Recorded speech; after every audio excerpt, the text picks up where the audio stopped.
Well, in a historic development, the Waqf Amendment Bill 2025 was passed in the Rajya Sabha early today morning after an over 12-hour-long marathon debate on the legislation. In total, 128 votes were cast in favor of the bill and 95 votes against the bill. The bill will now be forwarded to President Draupadi Murmu for her assent. After that, it will become an act. Earlier, the Lok Sabha on Thursday approved the bill after over a 12-hour debate. In the lower house, the bill was supported by 288 MPs, while 232 voted against it.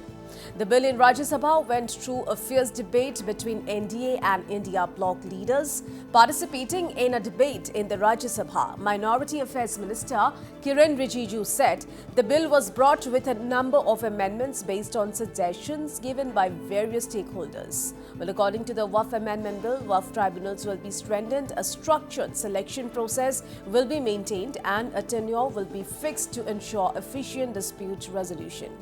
As per the bill, while Waqf institutions' mandatory contribution to Waqf boards is reduced from 7% to 5%, Waqf institutions earning over Rs 1 lakh will undergo audits by state-sponsored auditors.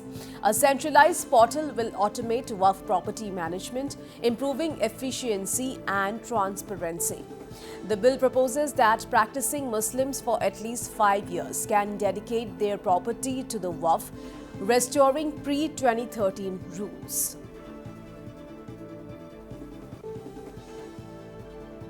Honorable members, subject to correction, ayes 128.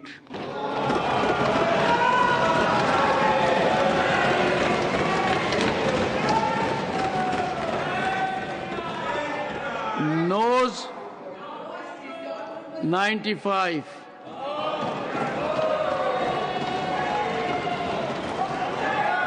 Abstention 0.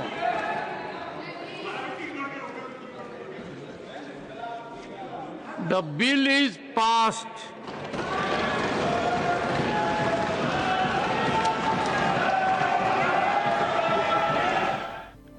Opposition leaders came out all guns blazing against the passing of the bill, accusing the government of going against the constitution. Congress कह रही थी कि unconstitutional है, ऐसा कुछ भी नहीं है। ये बात रखी गई है और ये मुस्लिमों के फायदे के लिए।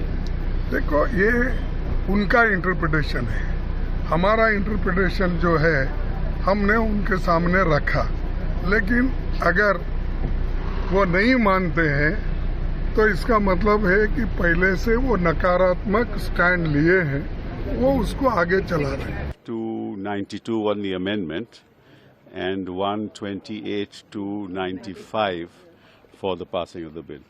So in any case, they had the majority, they had it in the Lok Sabha, they have it in the Rajya Sabha, but you can see the division in the country, even in terms of the numbers, because there are substantial numbers which have opposed the bill.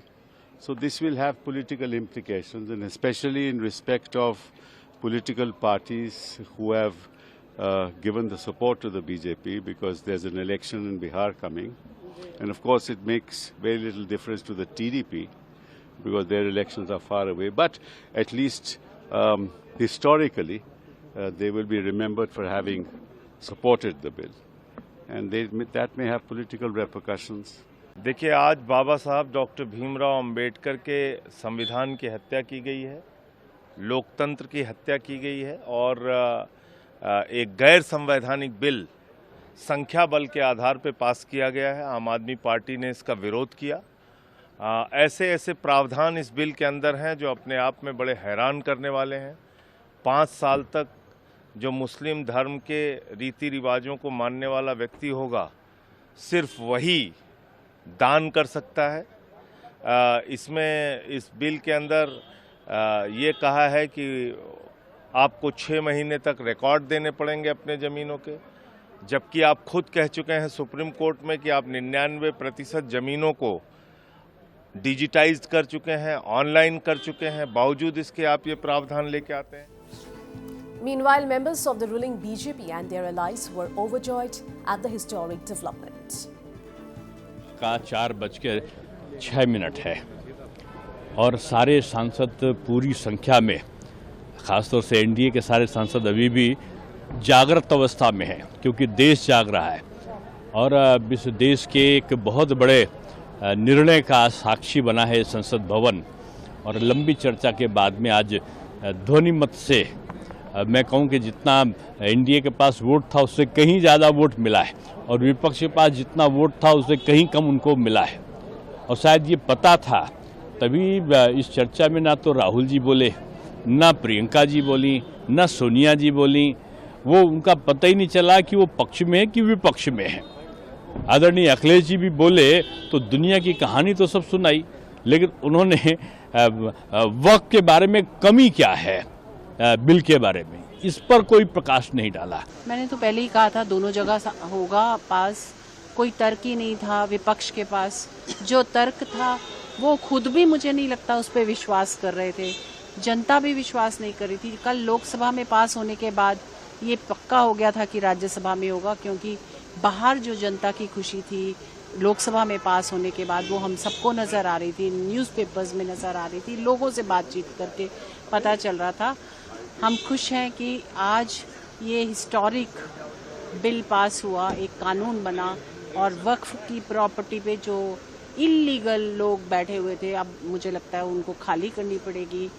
जो जिन लोगों के लिए है वो property उनके काम आएगी, वो पैसा जिनके लिए काम आना चाहिए वो आएगा। आज सबसे पहले मैं कहना चाहूंगा कि एक ऐतिहासिक दिवस है हमारे सेक्युलरिज्म के लिए, हमारे महिलाओं के लिए, एक प्रकार से हमारे अक़लियतों के लिए, माइनॉरिटीज के लिए भी। जो नकारात्मक राजनीति इतने दशकों से किया जा रहा था, मुसलमानों को केवल वोट बैंक के रूप में यूज करना, इस्तेमाल करना, उनको विकास से दूर रखना।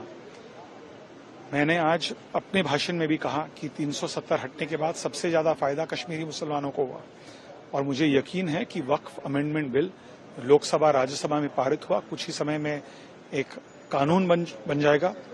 उसके बाद सबसे ज्यादा फायदा आम जरूरतमंद मुसलमानों को मिलेगा।